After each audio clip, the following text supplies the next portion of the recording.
Haleluya, puji Tuhan, salam sejahtera bagi kita semua, Bapak Ibu, keluarga besar GPDI El Shaddai Magelang. Hari ini kita berjumpa kembali dalam Renungan 79 yang akan kita pelajari bersama-sama. Mari kita akan menyimak Alkitab kita masing-masing. Bapak Ibu boleh membuka Alkitab di rumah. Kita akan membaca firman Tuhan. Dalam kitab Nehemia pasal 1 ayat yang ke-1 sampai ayat yang ke-3 ya. Riwayat Nehemia bin Hakalia. Pada bulan Kislev tahun ke-20 ketika aku ada di Puri Susan, datanglah Hanani salah seorang dari saudara-saudaraku dengan beberapa orang dari Yehuda. Aku menanyakan mereka tentang orang-orang Yahudi yang terluput, yang terhindar dari penawanan dan tentang Yerusalem. Kata mereka kepadaku, orang-orang yang masih tinggal di daerah sana, yang terhindar dari penawanan, ada dalam kesukaran besar dan dalam keadaan tercela. Tembok Yerusalem telah terbongkar dan pintu-pintu gerbangnya telah terbakar.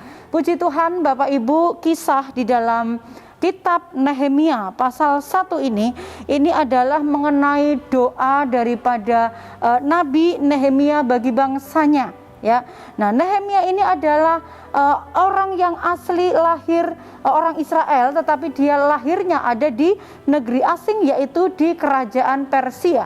Tetapi dari aslinya dia atau keturunannya adalah dari orang Israel asli. Nah ya, hari ini saya memberikan tema firman Tuhan yaitu doa bagi bangsa. Apa hubungannya doa bagi bangsa dengan pembacaan kita pada hari ini adalah mengenai Nabi Nehemia. Kalau kita sudah menyimak dan membaca di ayat 1 sampai ayat yang ketiga tadi, bahwa situasi yang terjadi di Yerusalem adalah situasi yang sulit. Orang-orang yang tertinggal, orang-orang yang tidak terbawa kepada penawanan, pada waktu itu mereka mengalami banyak kesukaran. Dan hal itu yang dirasakan oleh Nabi Nehemia, bahwa umat-umat sebangsanya sementara mengalami kesulitan. Sementara Nehemia ada di dalam kerajaan Persia, menjadi juru minuman raja, tentu saja hidupnya enak ya, hidup dalam kemewahan karena dia memiliki kedudukan tinggi yang dikerjakan oleh Nabi Nehemia pada waktu itu. Dan Nehemia, kalau kita melihat sekalipun dia hidupnya mengalami sesuatu yang baik di kerajaan Persia, tetapi hatinya tetap teringat kepada saudara-saudaranya. Karena itu yang kita boleh baca tadi, bahwa ketika dia menanyakan kepada salah seorang yang datang pada waktu itu dari Yerusalem, menanyakan kabar bagaimanakah keadaan Yerusalem, kemudian juga orang-orang yang tertinggal di sana, apakah yang terjadi di sana. Nah, ketika diberikan berita tentang keadaan yang ada di Yerusalem, maka hatinya Nehemia begitu sangat sedih ya. Hatinya begitu sangat kacau, hatinya terbeban bagaimanakah bahwa orang-orang sebangsanya mengalami kehidupan yang tidak baik, mengalami kesukaran besar dan juga dalam keadaan tercela. Itu tertulis di dalam ayatnya yang ketiga. Secara manusia, Nehemia tidak dapat berbuat apa-apa karena bangsanya mengalami sebuah kehancuran. Karena itu hati daripada Nehemia memiliki sebuah kerinduan. Nehemia bangkit dan menguatkan hatinya untuk dapat berbuat sesuatu bagi bangsanya yang saat itu sementara mengalami kesukaran. Nehemia tahu apa yang harus dia lakukan. Nehemia tahu dia harus memohon kepada siapa pertolongan itu untuk menolong bangsanya. Oleh karena itu, kalau kita belajar di pasal 1 ini, Nehemia menaikkan doa-doanya kepada Allah Israel. Kita lihat Bapak Ibu, bahwa doa daripada Nehemia bagi bangsanya ini, kita melihat langkah-langkah dari doa Nehemia bagi bangsa. Yang pertama di ayat yang keempat. Ayat yang keempat yaitu dimulai dengan keterbebanan daripada Nehemia. Ketika melihat keadaan bangsanya mengalami kehancuran, kita lihat di ayat yang keempat dikatakan begini, ketika aku dengar berita ini, duduklah aku menangis dan berkabung selama beberapa hari. Aku berpuasa dan berdoa ke hadirat Allah semesta langit. Ayat 4 bagian A dikatakan ketika didengar berita tentang kehancuran Yerusalem ini, maka dikatakan duduklah aku menangis. Ungkapan menangis, rasa perkabungan yang dilakukan oleh Nehemia ini adalah bukti bahwa hatinya terbeban untuk bisa mengambil bagian apa yang bisa dilakukan oleh Nehemia bagi bangsanya yang sementara mengalami sebuah kehancuran. Nehemia begitu terbeban melihat bangsanya yang sementara hancur. Dia menangisi dengan begitu sedihnya mendengar keadaan tembok Israel, ya tembok Yerusalem itu diruntuhkan. Bahkan dikatakan di ayat yang ketiga tadi adalah pintu gerbangnya juga terbakar, tembok-temboknya terbongkar. Jadi mengalami kehancuran bangsanya itu. Doa yang dinaikkan kepada Tuhan diawali dengan apa? Hati dengan rasa keterbebanan.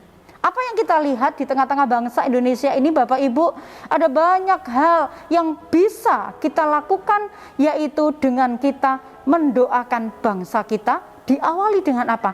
Keterbebanan kita. Apakah kita acuh tak acuh dengan melihat situasi dan kondisi bangsa di hari-hari ini?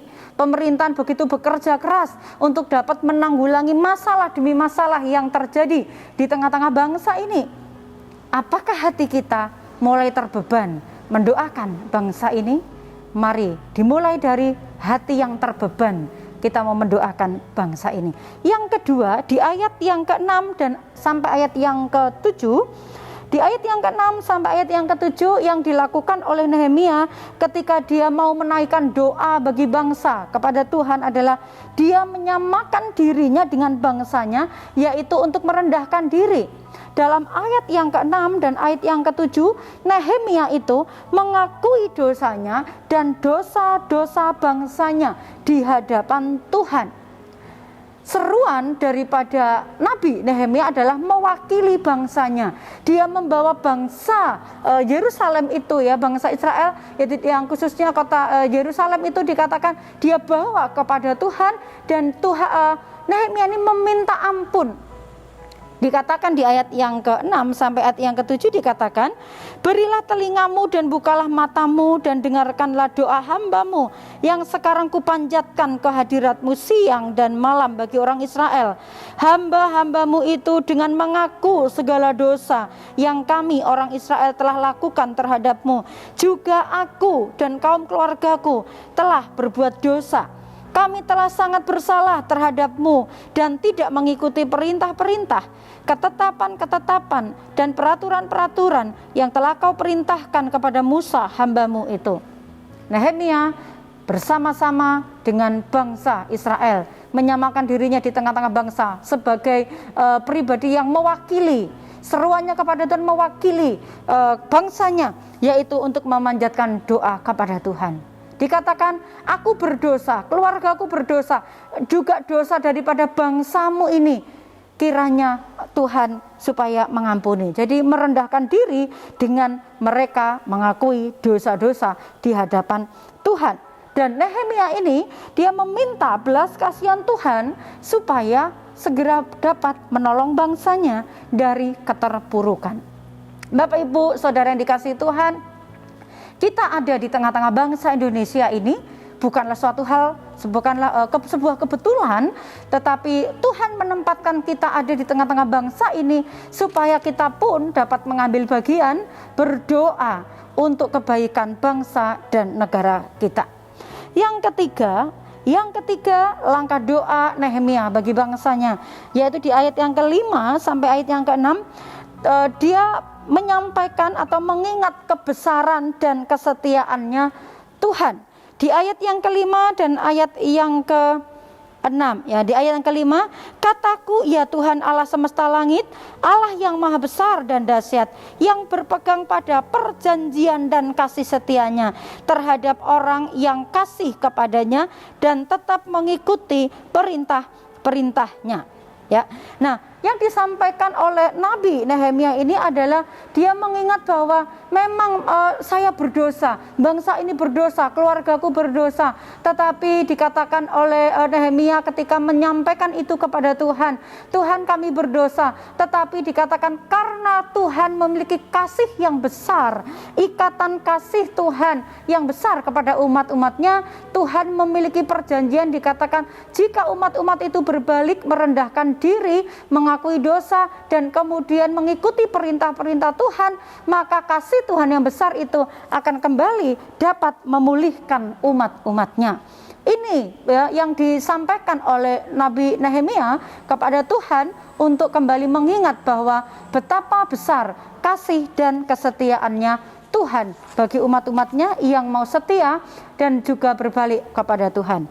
Yang keempat, yang selanjutnya yang keempat di ayat yang ke-11. Ayat yang ke-11 adalah Nehemia meminta berkat agar Tuhan memakai dia menjadi alat pembebasan dan pembangunan bagi bangsanya. Satu contoh adalah lewat apa? Keterbebanan dan kerinduan dia sebagai salah satu orang yang tinggal atau orang yang memiliki kehidupan di tengah-tengah bangsa Israel di Yerusalem. Dia memiliki keterbebanan dan dia rindu bahwa hidupnya dipakai Tuhan. Salah satunya apa? Menjadi pendoa bagi bangsanya. Kita mungkin tidak dapat berbuat banyak Bapak Ibu untuk menolong bangsa ini, untuk membantu menyelesaikan atau menanggulangi kesulitan-kesulitan yang terjadi di tengah-tengah bangsa ini.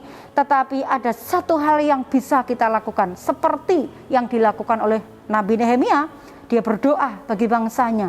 Maka kita pun ada di tengah-tengah bangsa ini, kita mau berdoa bagi bangsa ini. Hati kita serahkan kepada Tuhan supaya hidup kita menjadi alat-alatnya Tuhan, seperti kerinduan daripada Nabi Nehemia dipakai menjadi alatnya Tuhan bagi bangsanya. Kita pun dipakai menjadi alat-alat Tuhan bagi bangsa ini, yaitu apa? Menjadi pendoa-pendoa bagi bangsa Indonesia ini. Tentu saja kalau kita masih ada di atas muka bumi Indonesia ini, karena Tuhan mau kita memiliki sebuah peran, ya. Peranan kita di tengah-tengah bangsa Indonesia ini adalah menjadi pendoa-pendoa, membawa pemulihan lewat doa-doa kita, sehingga kegerakan rohani, kegerakan Tuhan terjadi lewat doa-doa yang kita naikkan kepada Tuhan secara bersama-sama. Mari kita mengambil bagian lewat doa-doa kita, mendoakan bangsa ini supaya apa yang kita lakukan selain berkenan di hadapan Tuhan, kita pun akan melihat bahwa Tuhan bekerja luar biasa di tengah-tengah bangsa Indonesia ini. Mengapa kita harus berdoa bagi bangsa kita? Mengapa kita harus berdoa bagi tempat yang kita diami ini, bagi bangsa yang kita tinggali ini? Dalam Yeremia 29 ayat yang ke-7, di sana dikatakan, usahakanlah kesejahteraan kota kemana kamu aku buang, dan berdoalah untuk kota itu kepada Tuhan, sebab kesejahteraannya adalah kesejahteraanmu. Jadi intinya bahwa mengapa Tuhan menaruh beban supaya kita berdoa bagi bangsa kita, bagi kota kita, itu adalah karena jikalau bangsa kita ini mengalami kesejahteraan, maka itu juga merupakan menjadi kesejahteraan bagi kita.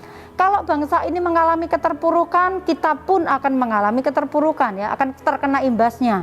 Karena itulah Tuhan juga menaruh beban di dalam hati kita.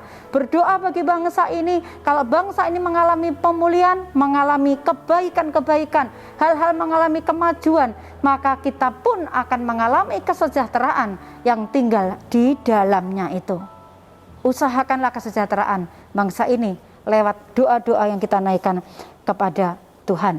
Yang perlu kita doakan bagi bangsa ini adalah yang pertama, yaitu tentang pemerintah, ya. Pemerintahan, para pemimpin kita sebagai wakil rakyat, dia juga adalah pilihan daripada Tuhan. Dan mereka perlu kita doakan supaya mereka dapat mengerjakan tugas-tugas kenegaraan ini sebagai wakil rakyat, sebagai pemimpin rakyat. Mereka diberikan hikmat oleh Tuhan menjadi tangan-tangan wakilnya Allah, ya, untuk kesejahteraan bangsa ini. Tertulis di dalam Roma 13 ayat yang keempat bahwa pemerintahan itu adalah wakilnya Allah untuk dapat menyelesaikan tugas-tugas kebangsaan ini. Kemudian yang kita perlu doakan di tengah-tengah bangsa adalah rakyat Indonesia itu sendiri, ya. Rakyat yang dipimpin oleh pemimpin-pemimpin itu supaya apa? Seluruh rakyat itu dapat tunduk kepada peraturan-peraturan pemerintah karena pemerintah berasal dari Allah dikatakan. Kalau rakyat itu tidak tunduk kepada pemerintah, dia juga sama artinya melawan Allah. Karena pemerintah itu berasal dari Allah, pemerintah itu dilantik oleh Allah sendiri. Karena itu kita berdoa supaya rakyat Indonesia ini juga memiliki penundukan diri terhadap kepemimpinan dari pemerintahan yang sudah dibentuk oleh Allah sendiri. Itu tertulis di dalam Roma 13 ayat yang kedua. Oleh sebab itu Bapak Ibu yang dikasihi oleh Tuhan, marilah kita menjadi umat-umat Tuhan yang berguna, yang ditempatkan Tuhan di tengah-tengah bangsa ini.